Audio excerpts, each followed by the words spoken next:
Welcome, everyone, to the Chinwag. I am your co-host, Stephen Asma, and this is...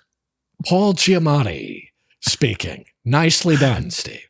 Nicely done. Apparently, Paul is an actor of some kind, and so can't you tell, Steve, from the rich, velvety tones that I have? Yeah, you have this way of your voice can do this deep dive into a baritone. Sure. It's quite impressive. It's an Orson Welles. It's the touch of Orson Welles in me, Steve. That's why you get the tap every once in a while from the great Ken Burns, who is in fact our guest for today's show. That to is do voices for his true. For his documentaries. That is indeed true. Interesting you should say that, because he is indeed our guest today, and I have done voices for him. And I guess it's because I have such a magical, captivating set of pipes on me, isn't it? I think all our fans would agree. That's why they keep tuning in, man. They just go into a mesmerizing, just it's a hypnotic, blank, isn't it? Yes, kind of a limbo. Yes, that's what it is. The Giamatti effect. That's why they listen, because the Giamatti effect just captures them and just puts some bug in their brain, and they can't stop listening. They don't really care what we're saying. That's it's right. Just it's just my red tones. Velvet Cake voice. Yeah. No, we are very excited about our guest today. He has directed and produced some of the most acclaimed historical documentaries ever made, and he has been honored with dozens of awards for them, including 16 Emmys, 2 Grammy Awards, and 2 Oscar nods. Oscar Gold has been on the line twice for Mr. Ken Burns. He is a true auteur, making documentary films for something like 50 years, Ken Burns. And indeed, we have worked together a few times, and I am a big fan of his. But before we get to that, Steve, so am I. We have some really exciting news. I've had an interesting fact brought to my attention. Are you aware of this? What do you have for me? Well, we've hit a very nice milestone. Do you know what it is, Steve? No, please tell me. Here it is. With our listeners' help, we now have over 800 4.9-star reviews. Steve. That is fantastic. Astounding. Fantastic. 800, Steve. Our listeners are hearing the good news and spreading the message. Thank you, guys. Thank you, listeners, for all the love. It's working, and it's helping this weird little podcast grow. Thank you. Thanks. Yeah. There's a funnel of weirdness that just comes to us at the Chinwag. Yes. The funnel of weirdness. That is basically what we're all about. Well, moving on from the funnel of weirdness to the tunnel of love. That means nothing. But you said it beautifully. Extremely happy to spread the love to our next guest. He has been honored with dozens of awards for incredible and moving documentaries like the Civil War, jazz, baseball, the national parks, the Vietnam War, country music. Amazing. Oh, yeah. Big subjects. The guy takes on big subjects.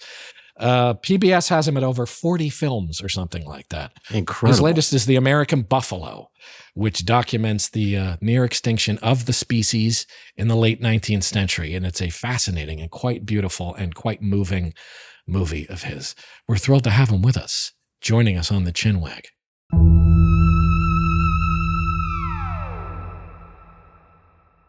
Welcome, Mr. Ken Burns. Thank you, guys. So I know that the buffalo is what you have up next. It's a story that I don't know much about. Well, it's, most of our history is just this kind of superficial conventional wisdom, and we say extermination of the buffalo, but we've been wanting for 30 years to do a story about how this extraordinary animal that numbered in the tens of millions could go down to fewer than 1,000, most of which were in zoos or pens, and only maybe 20 or 40 or 60, we don't know, wild and free in a place like Yellowstone or in other places where we hadn't gotten to them, and why that slaughter happened. And it's a biography of an animal, but of course it is also the story of the 12,000-year relationship between native peoples and an animal at the center of their physical existence, meaning they used everything from the tail to the snout and even the snort in their rituals, but central to their creation stories, to their religion, to their spirituality. And then all of a sudden this is severed quite consciously through first market pressures. They want the tongues, they want the hides to run the leather belts in a post-Civil War industrial revolution. Really? Is that what the hides principally were for in the first place? Yeah, to drive the belts of all of the machines, the looms, the various stuff. Leather was the fifth largest industry in the United States at that time. And then when they became scarcer and scarcer because we were slaughtering them by the millions, leaving their carcasses 800 pounds of meat, we were then after the heads for the bar, the saloon, the trophy room, and then the bones have actually become valuable, more valuable than anything ground up for the chemical industry. But along the way, people began to realize we kill the buffalo, we also kill the Indian. We're making them docile. And while it's not articulate, it's not published policy, it is articulated all the way around. Even TR says, and you read him for this film, that it's sort of sad that we're going to lose the buffalo, but it's kind of necessary if we're going to handle our Indian problem. It's a tragedy of the highest proportion. In fact, the slaughter of animals in the Great Plains in the mid-19th century is the greatest slaughter of wildlife in the history of our planet, to which you add the buffalo is central, but there's also elk and grizzlies and coyotes and wolves, and nothing ever has taken place like that before or after in the history of our planet, man-made slaughter of animals. So the American Serengeti, this loud, cacophonous place of all this flora and fauna, is now a kind of monoculture with a silence that, is begging to be refilled up again. And so I think the question our film sort of asks at the end of the second episode is, isn't this the end of a second act in which we've saved the buffalo? That's fine. It's a zoo animal. It's going to be protected. There's a few 100,000 of them. But don't we want the buffalo back roaming wild and free? And do we have the courage to create ecosystems large enough to tolerate that? That's sort of what the whither from here we go. The film is beautiful, just like all your work is, and the story of exploitation is really horrifying. But the film put this terrible tension in my head too between the reciprocity that Native Americans have with nature. At one point, one of the guys says the buffalo is like my brother. Yes. But then there's that's a really amazing relationship with nature, because then nature has purpose, and you're in a purposive relationship with it. And then it's in tension with my sort of scientific brain, which is sort of Darwinian, that says there is no purpose in nature. We're just species, competing with each other. And sometimes there's losers and sometimes there's winners. And this is sort of it's just what happens. Yeah. And so I just wonder if it's not like you can answer this, but I'm just telling you what effect it had on me. And that tension is something that we're dealing with, because like you said, these ecology problems, you could go back to indigenous approaches. On the other hand, there's all the advances of science and antibiotics and technology, and we're just sort of in between there right now, it seems. Well, it does not necessarily preclude that Native Americans can't participate in that other thing. Right. We tend to freeze them at our own and their peril in some sort of primitive state. And in fact, the film is populated almost a half by Native American speakers, some of whom are scholars and scientists, biologists and historians who are very much part of that. So I think in some ways we have to sort of disabuse ourselves of that sense that still, and this is why I've wanted to do this film for decades, and we waited long enough, I hope, to become better filmmakers, but I think also to be able to stop entertaining other points of view from my point of view. That is to say, something that is paternalistic or even patronizing, and rather cede over to them the idea that, these are two different visions of how man interacts with the world, and they aren't mutually exclusive, but we have seen what has happened with one version of it, that we are the dominant species. We're going to do what we want. Manifest destiny has given us this continent, and we just ignore the fact that there are 300 other separate, distinct nations within that area that we displace and roll over. And there's cultures, Kiowas and Comanches may be as different as, say, the British are from the French. So we're not talking about a single native sensibility. We're Right. talking about lots of very sophisticated cultures, some of which have huge cities, we know, in the Americas, and some of us left extraordinary things. So it's an interesting thing. I think that maybe you might agree that the very nature of a binary thing does not exist in nature. That what we do in our computer world, it has to be a 1 or a 0, or we can't talk to each other.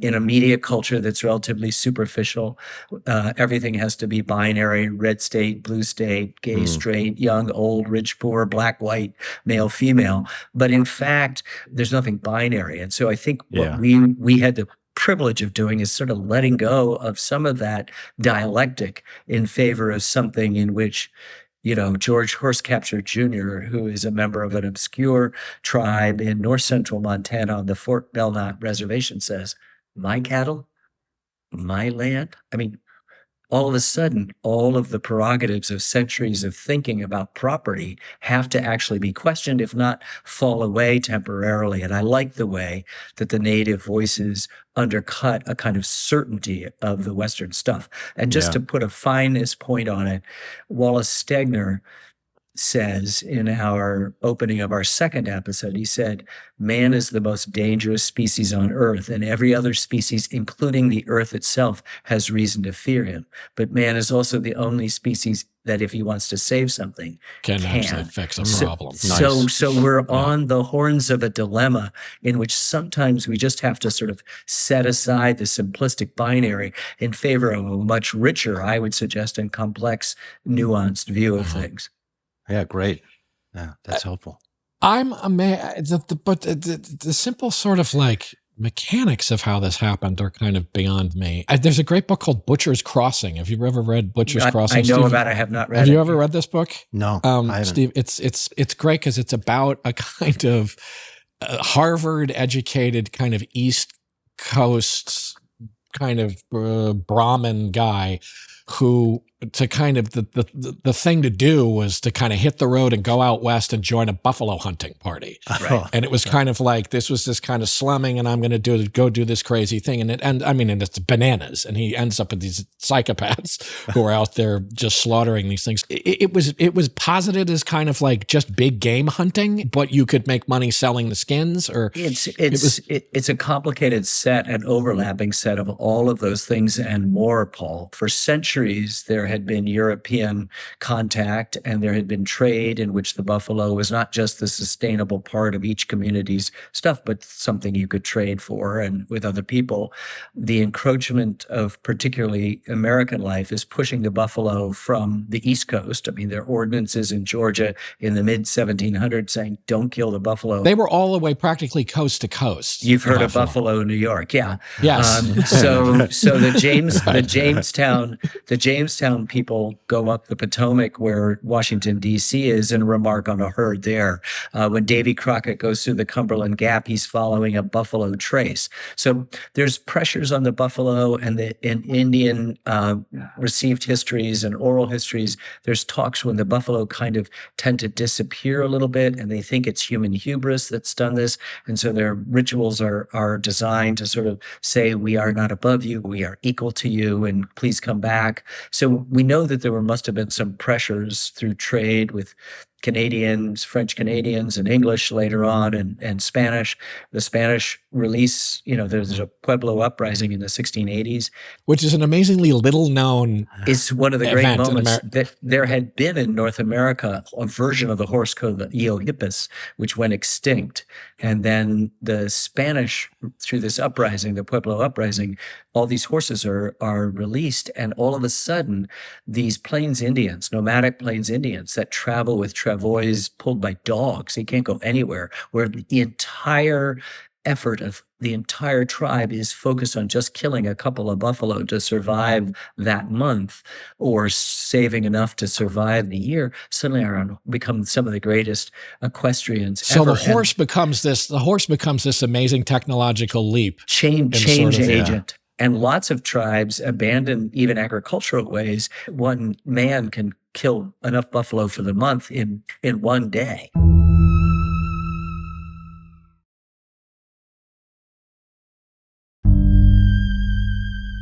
beginning of the 19th century, what may have been 60 or 70 million, we have no way of knowing, buffalo, is around 30 or 35 million. They're still blowing Meriwether Lewis's minds, William Clark's minds, when they go through it. And so after the beaver frenzy of the early decades of the 19th century, good old beaver frenzy. That's how Wisconsin got on the map.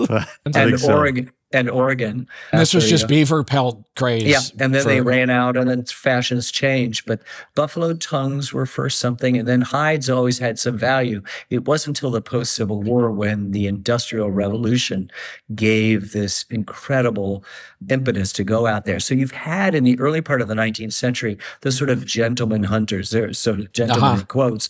Sir Gore from Ireland comes and kills so many people so wantonly that the Indians just come to him and say, you put down your rifles and leave, or we will make you leave, because it is just so wanton. But what happens is when the demands for the hides become so great post-Civil War, then the hide hunters, it's a real industrial pursuit. People are going out, able to make in a month what you'd make in a year as a blue-collar workman back home, and they are just a frenzy in the central and the southern and then the northern plains, depending on how far the railroad had gotten. And treaties like Fort Laramie and others are demarcating places where they promise not to go. But as soon as they kill all the buffalo north of the Arkansas River, for example, they go to Fort Dodge and they say, there's lots of buffalo on the south side. And he said, well, you're buffalo hunters. I go where the buffalo are, which is in direct violation of the treaty. And of course, they go there. And then all that does is make the tribes angrier. They fight back a little bit. They're defeated. And most are then shuffled into reservations in what was then called Indian territories, now Oklahoma. And so it's just sad. And then it moves north. Broken treaties, too. Yeah. It's just a chain of broken treaties after another. And then, of course, once you set up a reservation, right, which is, admittedly not the old homeland, but it's a significant amount of space and not enough. It's still a sort of a horrific cultural, death. But then the Dawes Allotment Act at the end of the 19th century says, we're going to do this really big favor. We're going to give you 125 acres of farmland. We're going to give you 350 acres, whatever it is, of ranch land. And then, by the way, give it each a family. Then we're going to take the rest and give it away to white settlers who are there. And a lot of this has to do with there's oil, or there's gas, or there's gold, or there's uranium, or there's silver, other stuff. And so even the reservations are diminished by this frenzy to just go against it. And it still is that thing, is that you aren't really there. We've never seen you. You don't exist. It's our destiny to o'erspread this continent, manifest destiny. And you just bulldoze, hundreds of cultures out of the way. Well, one of the things that Paul and I talk about quite a lot is what is history, and we thought you're the guy on this. And as you're telling this story, I'm thinking from the point of view of history, there's a kind of moral vision. And when one of the things you were just describing, like whether it's beaver pelts or it's the hides of the buffalo, is it seems like shit got really bad when it entered into a global economy. And I'm just wondering, does that lead you to think that there was some way in which we could have kept more local economies? Americans could have said no to sending pelts to France and just said, let's just keep this. You see what I'm driving at? Like, would that have helped? To that end, there's an interesting quotation in the show about, I think it's a guy named Lord James Bryce, because it goes to what you're saying too, Steve, that there's the acceleration of kind of the system of this grab for everything. Yeah. He says you're doing it all too fast. Yes. To serve a larger purpose that's too big, and you're doing in an incredibly compressed amount of time what's taken the rest of the world centuries and centuries. He's 50 years after de Tocqueville. I've used this quote now in 3 films. It begins our second episode. He's basically saying, is it always Derek Jacobi doing it? Yeah. Why this haste? We have cities bigger than yours, and we're still not happy. And he's asking Americans to go back to that moment where he says they entered this silent Eden. Well, it wasn't silent, and it wasn't unpopulated. And that's a little bit part of the problem. And I think, Steve, to your point, I'm not sure how to answer that very well, because it's, first of all, kind of counterfactual. The Indians did want stuff in return and got Yeah. things like weapons, blankets, stuff that they did. So there was a trade. It's just the industrial nature of it brought the buffalo to the extinction, and it had this extra added advantage, in quotes, that it would also, corral the Indians in a way that our policy wanted them to be corralled. One of the moments in the film, in the second episode, is in 1913, we come out with an Indian head nickel. And we know it's modeled on a certain Indian. On the back is a buffalo, and it's modeled on a buffalo who, as soon as the sculptor is done, is sent off to the meatpacking district in Manhattan and parted out. But also it was a buffalo it was in a zoo. Yeah. And it was in captivity. Yeah, or in somebody's collection. And then it got slaughtered. But you think about it, that we're beginning to romanticize as the symbol of us, the two entities, the native people and the buffalo, and we're beginning to fetishize, you could say, these beings that we have spent the better part of the last 100 years trying to exterminate. And so that brings George Horsecapture Jr. of the Ana'i tribe in north central Montana to say, I just have to wonder, why is it you destroy the things you love?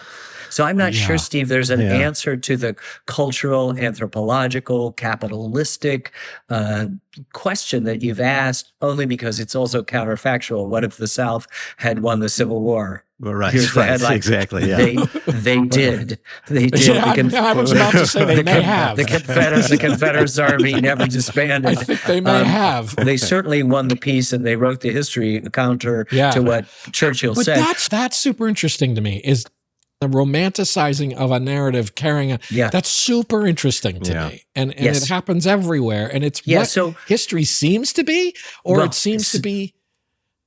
I mean, the moral overlay, to go back to your original observation, Steve, there's no moral.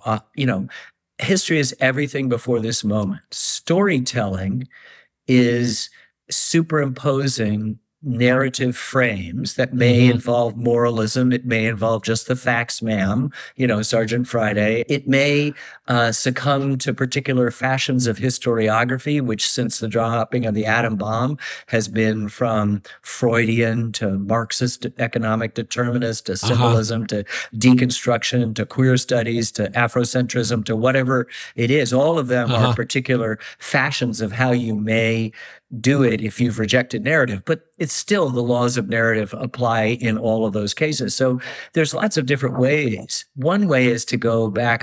People always say history repeats itself. It never has, ever. That's interesting. No event has happened twice. People say you're condemned to repeat what you don't remember. You're like, lovely no. thought, often attributed, just doesn't happen. Human beings will do that. Human beings do that. But not history. Mark Twain is supposed to say that history doesn't repeat itself, but it rhymes, which is, if he did see it, it's perfect. I'll go back even farther to a perhaps more reputable source, which is the Old Testament. And that is in Ecclesiastes. In Ecclesiastes, they say, what has been will be again, what has been done will be done again. There's nothing new under the sun. And that tells me that it doesn't repeat itself, but human nature doesn't change. The same same sort of qualities of greed and generosity, of vice and virtue, of whatever pairing you want to do, are always superimposing itself over the seemingly random chaos of events. And I say seemingly because we may not be perceptibly adequate enough to understand larger patterns. The atom and the solar system share a really remarkably similar architecture. So what are we missing? In any case, what we do when I make films is we have our blinders on, we're trying to tell the story. It's really difficult. Right. And when we get up, we realize the extent to which it's rhyming in the present. And there isn't a film that I haven't gone out on the road where the stump speech is, what if I told you this, this, and this, all sounding exactly like what's happening now. I'll give you guys a test. This is a film that I made a dozen years ago. It says, what if I told you I'd been making a film about right-wing single-issue campaigns that metastasized with horrible unintended consequences? It was about the demonization of recent immigrant groups. It was about unbelievable partisan politics in presidential elections, and a whole sense that a group of people felt they'd lost control of their country and wanted to take it back. This film came out at the middle of the Tea Party, as the Tea Party was ascending. And people say, oh, you're talking about now. As in every film I've ever done, if I do it that way, is talking about now. This was about prohibition. And people go, what? Oh, yeah. Single issue political campaign that metastasized with horrible unintended consequences, demonization of immigrant groups, and the progressives joined with the conservatives because you thought you could legislate out an evil, and we created an amendment to the Constitution, the only amendment that limited human rights, right?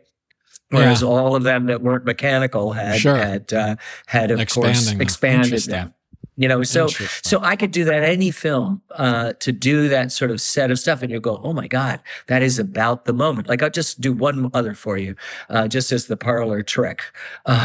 Vietnam film. What if it comes out in 2017? Trump has been president for 7 or 8 months. What if I told you I just made a film about mass demonstrations taking place across the country against the current administration, a White House obsessed in disarray, obsessed with leaks, president certain that the press was lying about him. Huge, big document drops of stolen, classified material that destabilized the political equation, and that a political party had reached out to a foreign power to affect the national election. Right now, all of these things were true when I began work on the film about Vietnam in December of 2006. All of them were true when we locked the picture in December of 2015, a month before the Iowa caucuses, out of which Donald Trump was not supposed to emerge.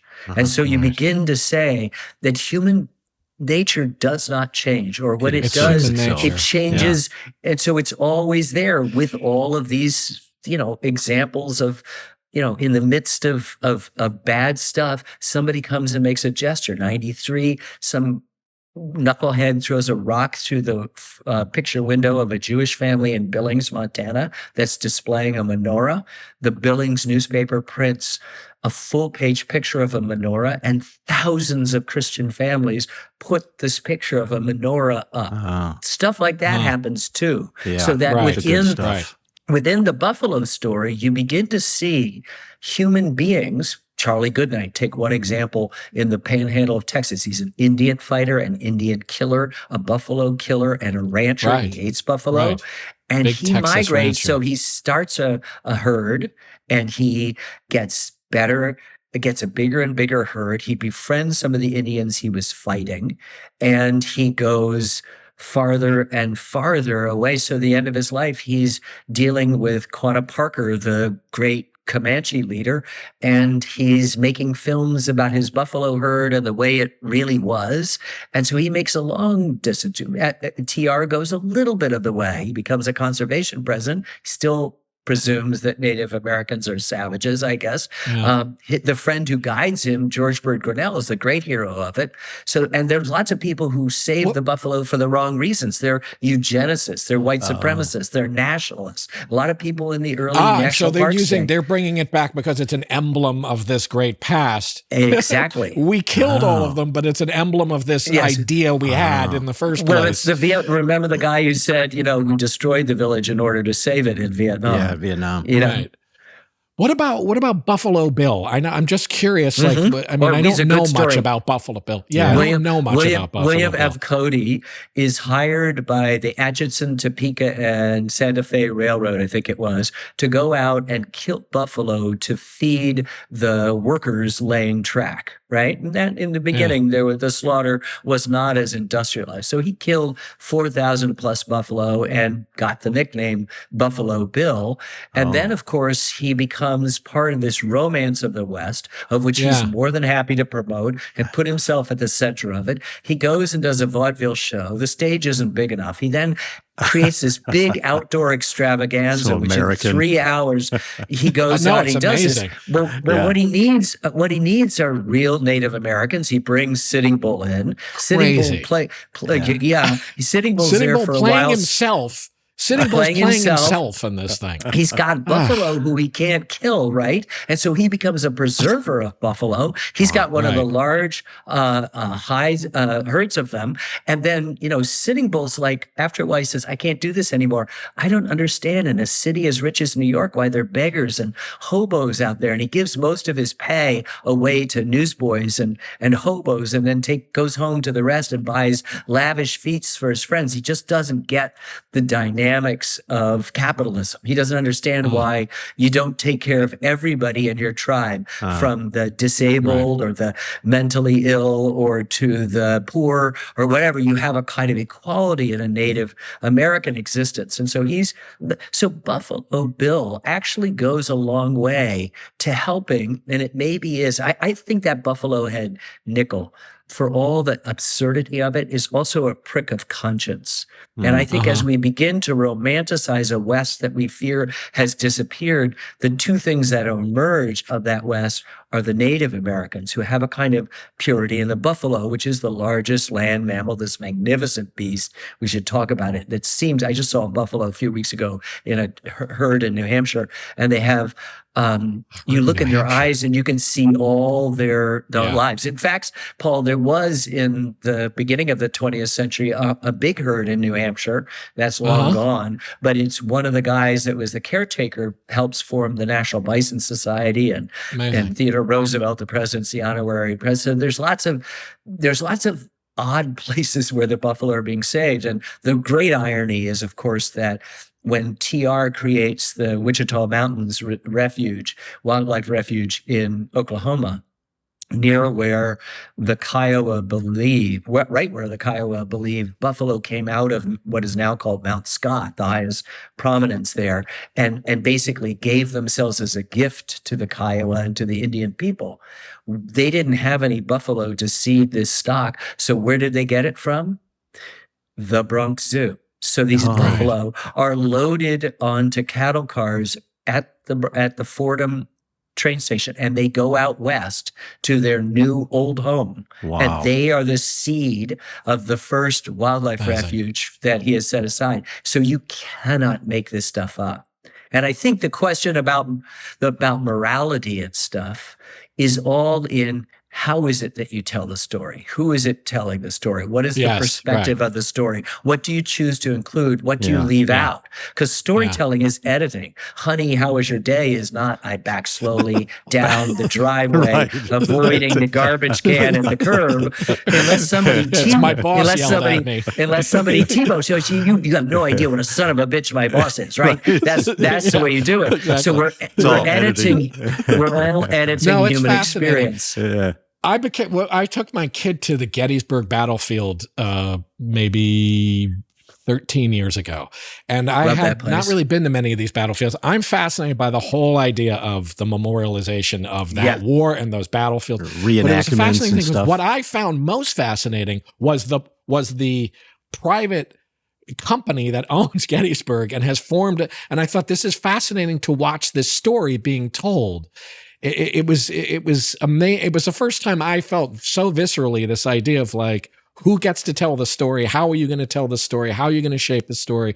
And the federal government does it with a lot of those places, but this private company. No, Gettysburg actually is owned by you and me, and the monuments are ours, the property is ours, but inevitably there are concessionaires who have stuff to do with tours, who have stuff to do with interpretation. The actual visitors center has people who run the bookstore and run the food concessions, but we curate the exhibitions. We, the American people, curate. But it is an interesting thing that from the very beginning of the park idea, there was always intention with this notion of exploitation and commercialization. When we're trying to save something, people are like, I get it.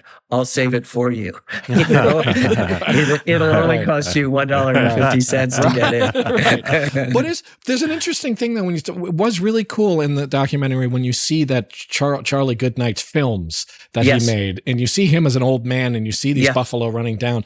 But the really interesting thing with the West that's fascinating to me is the connection between the development of film and then the kind of creation of Hollywood and the West. That's right. Did you know this, Steve, that one of the Dalton brothers, I can't remember which one of them, was in early Westerns being No, made. I And he didn't was know one that. of the notorious outlaws, but Oh, is that right? he moved to Los Angeles and he became an Hollywood. actor. But it's interesting that the Right. romanticization, the Right. kind of What- building what- of narrative Yeah, it's all- collides with the West. Yeah. And a lot of those early actors were cowboys, quote unquote, That's but a lot of right. them were. And a lot of Interesting. the guys working on the films were cowboys. They were horse wranglers, and they could also then build a set. They could take a set down. They could move shit around. Oh, yeah. And it's really interesting, the overlap with Hollywood and Western.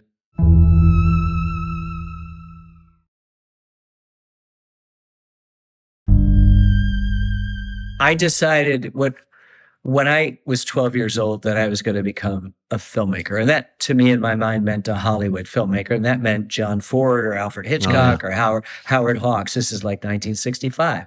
I just saw my dad cry at a movie, and I said, I want to be a filmmaker. And I just got my mom had just died. He hadn't cried at her 10-year illness, hadn't died at her death, hadn't died at her sad funeral. But here he was, crying at a movie, Odd Man Out, by Sir Carol Reed, about the Irish troubles, James movie. Mason. And I thought, that's what I want to be. But, Ford said, when faced with the factor of the legend, print the legend. I went the other way. I ended up going to Hampshire College, and all my teachers were social documentary, still photographers and filmmakers, and that made the difference. And so it's so interesting, that tension, Paul, that you described. There's a wonderful story in the 19th century where Kit Carson has become a hero in his own lifetime, embellished by these dime novels, right?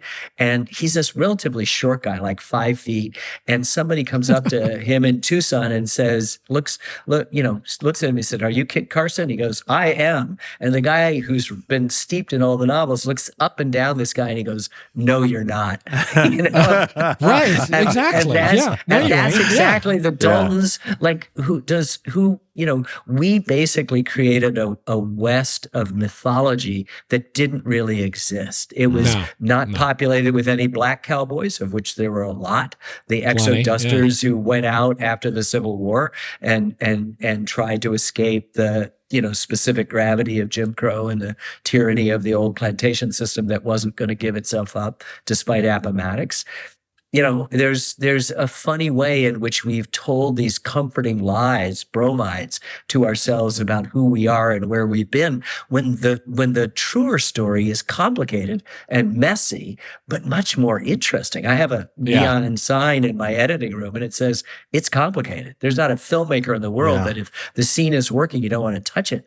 But that's ridiculous. You want to touch it. Yeah. You want to mess with it. You want to open it up and find out that there's undertow, that those placid waters just have unbelievable riptides, So it's Jefferson owning slaves. The thing that troubles me about history too is just what you're saying here, is that 99% of us never get a story. We never get a mythology. Right. Like I saw this film you did. It was just a beautiful film about this guy who drives his car from San Francisco to the Horatio is his name, and he's Horatio an amazing Nelson Jackson. Yeah, it's he's an amazing character.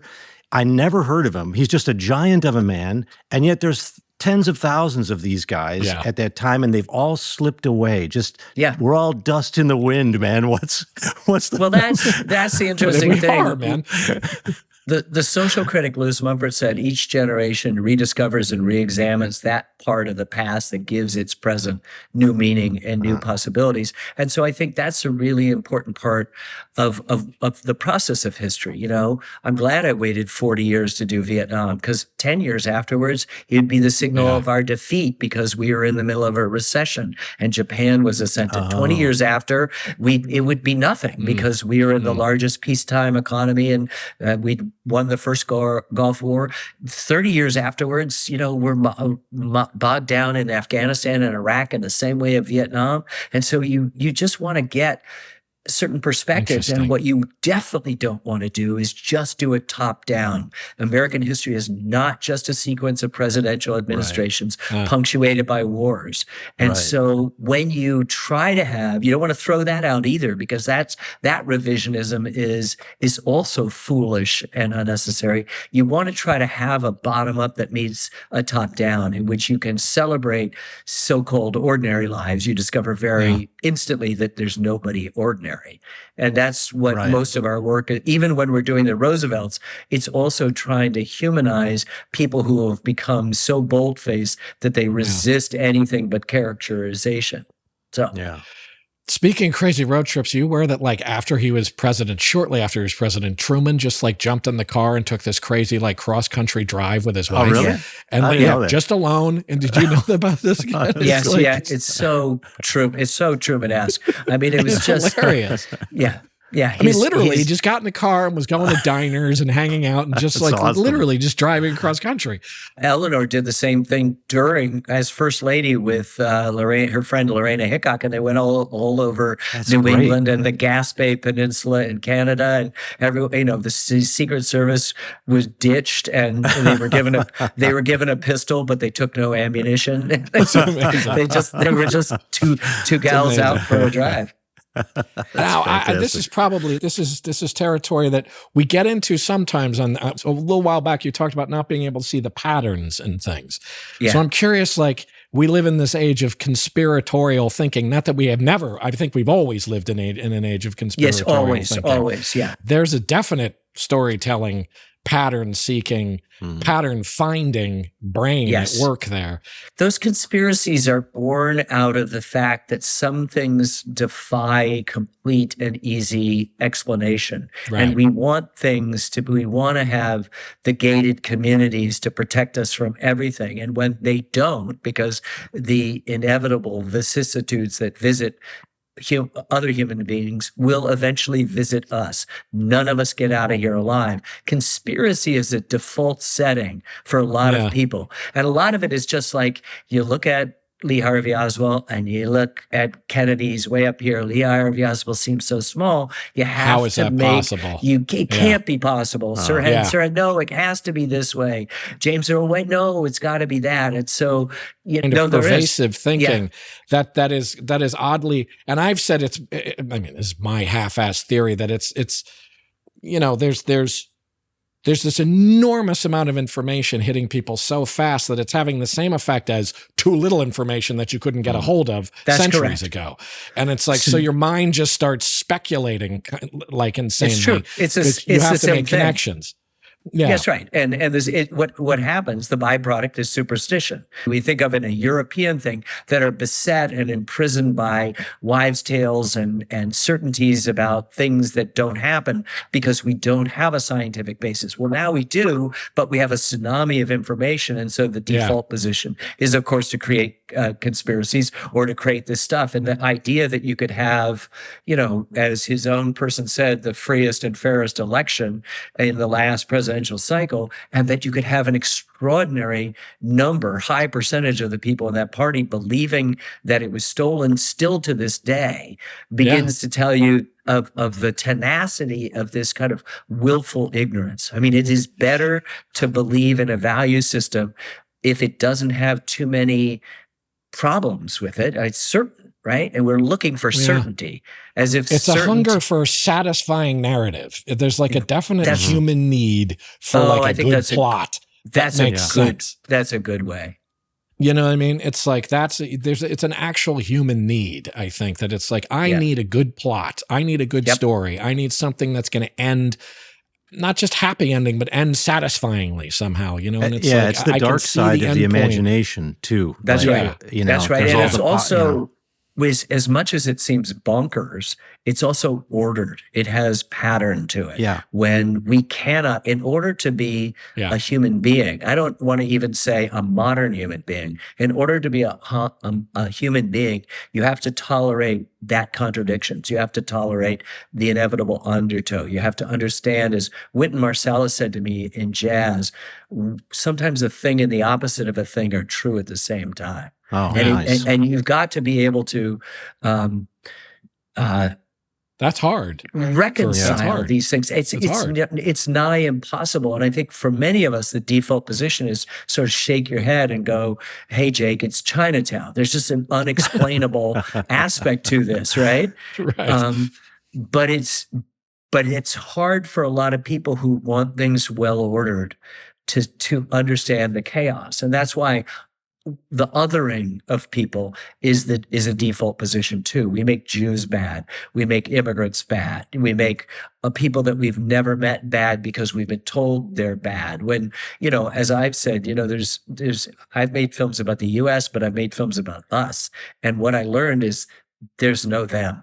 There's only us. And if anybody tells you there's a them, just walk away, because it's just not true. I'm inclined to think that there aren't like conspiracy thinkers and then like rationalists. It's more like there's better and worse conspiracy theories.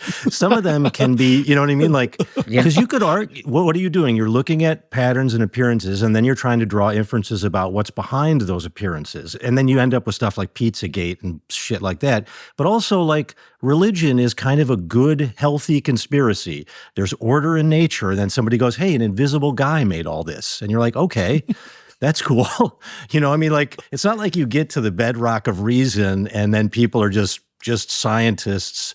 It's so much more complicated. The narratives are like competing. I mean, even Einstein basically thought that the objective of science was to prove the existence of God. Yeah. Right. And almost all scientific stuff has to divorce itself from that. The other thing is that we presume that faith is certainty, and that the opposite of faith is doubt, when in fact doubt is central to faith, and certainty is the opposite of faith. Yeah. Being certain Interesting. Yeah. That's amazing. Being certain It's a good point. is actually not to be open to the potential ability to see the mysteries, that inevitably that openness has to throw up some doubt about whether that will actually ever happen. And so the I drama love those contradictions.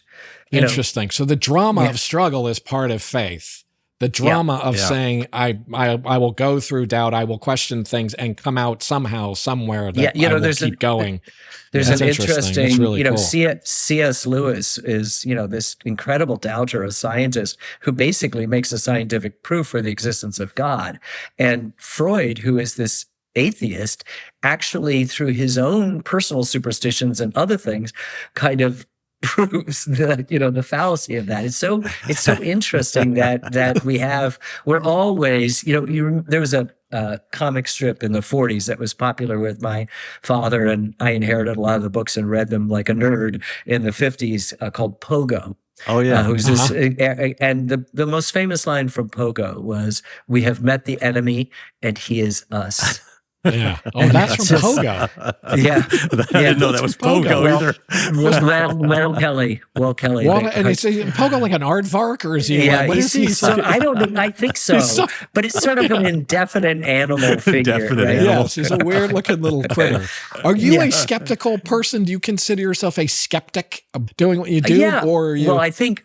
Well, the biggest thing I am as an editor, I'm distilling that human stuff. So my job is to take it and trying to find the story in it. So skepticism is a part of that, but so is faith. Faith in process, faith in something bigger. I'm looking for a moment, as you are too in your work, where 1 and 1 equals 3. Right? Like you can't, the bridge does not stand if 1 is only 1 and 1 is only 2. But we always talk about the whole being greater than the sum of the parts, but we never say, okay, here are the sum of the parts, here's the whole, what's that difference? And that I'm really curious about that. And that has spiritual or non-rational, not explanations, but relationships that you have to develop in the course of that.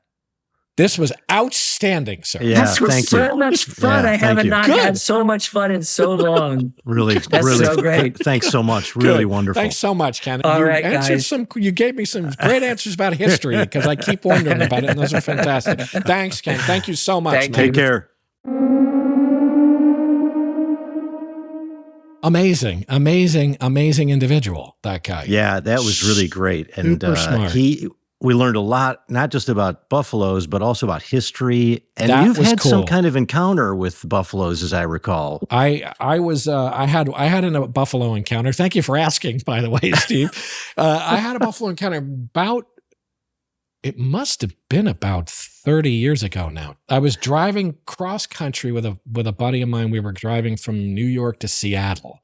which is a good thing to do That's a for long anybody who drive, hasn't like driven 5 coast to days or coast. something, right? You can do it Wow. pretty fast, but we took a long time because we didn't have any time we had to be in Seattle. Oh, that's I don't know. We got to kind of Minnesota and we were like, fuck it. We were like, we could, and we were going fast. And then it was like, oh, the hell with it. We can slow just down. screw it. I'm just going to let's just start to wander. So we wandered all just started Very drifting American. around. Total American Yeah, we went down experience. to Wyoming and Devil's Tower. We went to see Devil's Tower and cool. Close Encounters of the Third Kind. Cool. Yeah, I've never Rock seen it in formation. person, but it looks amazing. It's cool. It doesn't look real. It looks kind of phony. It looks kitschy. Where Speaking you of like kitschy make and your fake- mashed potatoes in the shape of that thing. Well, yeah, but that's a more natural looking thing than the thing itself. I guess what the thing is that it was a volcano, I think, and it was a core of hardened molten lava or something, and the rest of the is volcano that right? broke away from the outside of it, and you get this sort of like you get this thing. It's like a mold broke and left this perfectly weird column with these weird stripes down the sides of it. It's and really then cool. erosion And I guess just takes everything else away. I think so. And I guess the Native American legend is a bear sharpened its claws. Some bear was I can sharpening totally its see claws. that. I think that's really the cool. legend. Saw all these kinds of things. Mount Rushmore, by the way, too, looks totally bizarre. I've Have you been seen there. it? It's just- really weird. And it's super, it's real- kind of like, it's really patriotic. I took my Chinese in-laws there. This was 10 years ago. And it was like, we were standing there and they had the service members come up and we're like all tearing up as they play the, It's stirring. Spangled Banner. It was really kind of Yeah. interesting. It was It's a I didn't think I was going to be striking moved thing. by it, but I was yeah, moved no, by it's it. striking. It's strange, but it's a little kitschy too. I mean, it's a little It is. like, It's and totally the whole kitschy, setup yes. is sort of is a little kitschy, but it's amazing. Then there's that partially built. I don't know if they've ever finished the Crazy Horse Monument that's nearby there. It's still- I don't think it's done. Anyway, I got off track there. We were in No, South that's all right. Dakota. It's a Chinwag. That's right. We were in Custer State National Park, and we got a flat tire in my secondhand Volkswagen Jet. I got a flat tire right in the middle, right as a sort of partial herd of buffalo were approaching to cross the road. And so we got out and we're doing this thing as these huge beasts just slowly started drifting by the car and stopping. While you're and kind of changing a looking at tire? us. Jesus. Changing the tire, just like, I don't know how many of them, just dozens of them, sort of surrounding the car. Not particularly interested at all. Gigantic, bigger than the Really? car. I mean, like, Wow. like overtopping the car, like their shoulders reaching up above the car. And this Were kind you of scared? extraordinary, the fur. It was eerie. It was really eerie. It wasn't so much scary as it was uncanny feeling. Ah, yes. You know what I mean? Like there's those Yeah, yeah. moments when you're in the water or something and you're like, is there a fish around me or something? It's that like nature's real close to me and looking at me, untamed, Yeah. unfiltered nature's just standing right there looking at me, like a lot of them and big ones.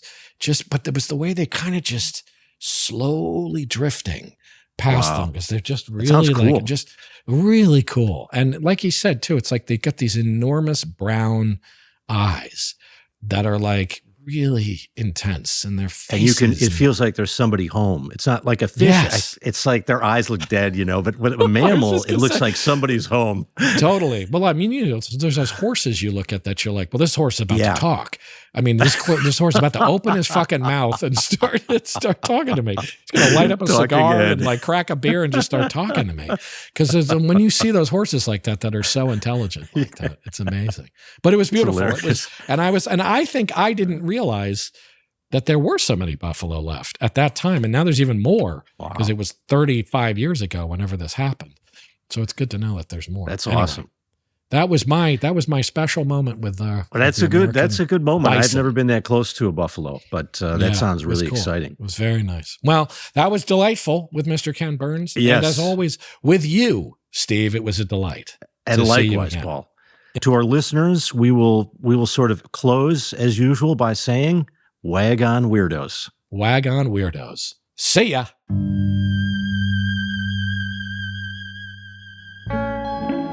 Chinwag is a production of Treefort Media and Touchy Feely Films, hosted and executive produced by Paul Giamatti and Stephen Asma, Executive producers for Tree Fort are Kelly Garner and Lisa Ammerman. Dan Carey is executive producer for Touchy Feely. Our series producer is Rachel Whitley Bernstein. Original theme music by Luke Top, with additional music by Via Mardot. Oscar Guido is our executive in charge of production. Tom Monahan is head of audio for Tree Fort.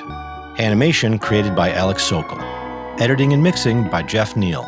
Lastly, for more information, go to chinwagpod.fm and find us on Instagram or TikTok at chinwagpod or on Twitter at chinwag_pod.